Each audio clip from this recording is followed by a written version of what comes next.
sağınıp abav şanıyım şidilden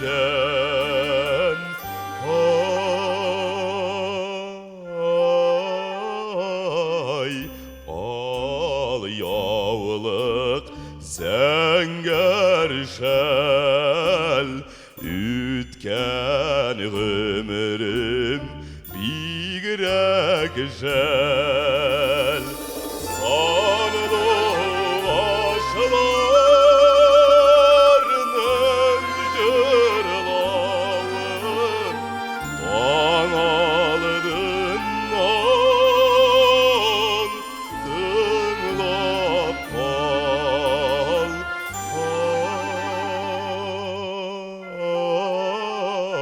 ay al yavlık zenger şel ütken ömrüm bigrek jel Kürfük eyler kağıp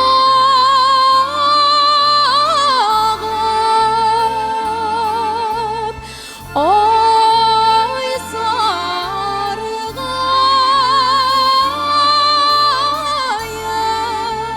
sargayıp sine sağınıp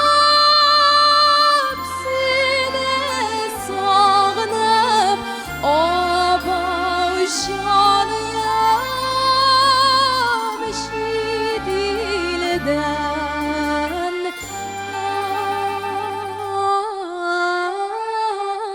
ay al yavlık zenger şel ütken ömrüm bigrek jel birge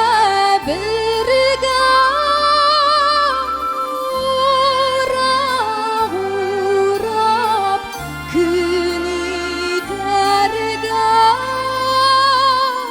ilge kal